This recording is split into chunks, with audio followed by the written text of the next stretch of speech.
인원이 그리 많지 않았던 유대인 공동체는 1929년 아랍인의 잔인한 공격을 받았습니다. 그리고 1936년에 또다시 아랍인의 공격으로 공동체는 결국 파괴되었습니다. 그 후 1967년 6.1 전쟁 중 이스라엘 병사들이 헤브론에 입성할 때까지 약 한 세대 동안 단 한 명의 유대인도 헤브론에서 살 수 없었습니다. 그러다 1970년에 이르러 아담한 정착존이 재건되었습니다. 여전히 공포와 불안이 남아있지만 그래도 정착촌은 번영하고 있습니다. 자, 이러한 이유로 오늘날 헤브론을 방문하는 역사가들은 다음과 같은 의문을 품습니다. 과거 헤브론에 거주했던 민족은 지금 다 어디에 있는가? 가나안 족속은 지금 어디 있는가? 에돔 사람은 어디 있는가? 고대 그리스인과 로마인, 비잔틴 제국 사람들, 프랑크족, 맘루크족 왕조, 오스만 제국 사람들이 다 어디로 갔는가? 그들은 다시 돌아올 수 없는 시간 속으로 사라졌습니다. 그러나 유대인은 아직 헤브론에 살고 있습니다. 이렇듯 헤브론은 4,000년 동안 이어진 유대인의 끈질긴 민족성을 여실히 보여줍니다. 또한 헤브론은 땅의 정복과 소유에 대한 유대인의 모순을 드러냅니다. 어떤 민족도 그토록 긴 시간 지구상의 특정 지역에 그렇게까지 집착하진 않았습니다.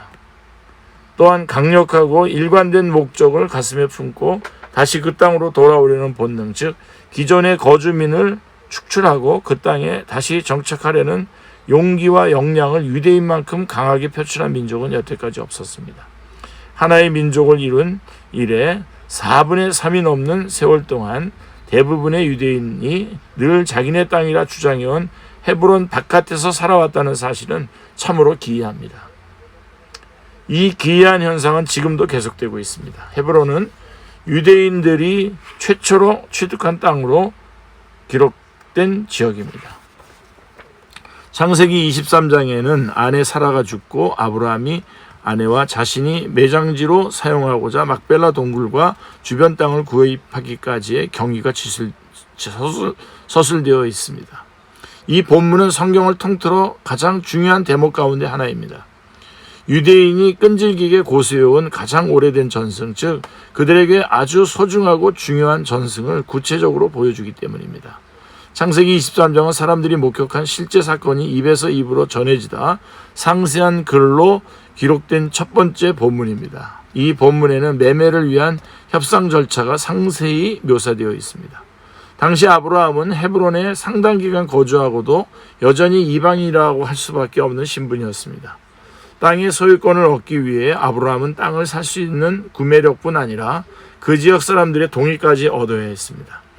땅 주인은 헷사람 에브론이라는 고위 인사였습니다. 서부 셈족이자 히타이트 출신의 핫비루족이었습니다. 아브라함은 부동산 매매를 성사시키기 위해 먼저 지역사회, 즉 그 땅 거민인 헷 자손의 정식 동의를 얻어야 했습니다.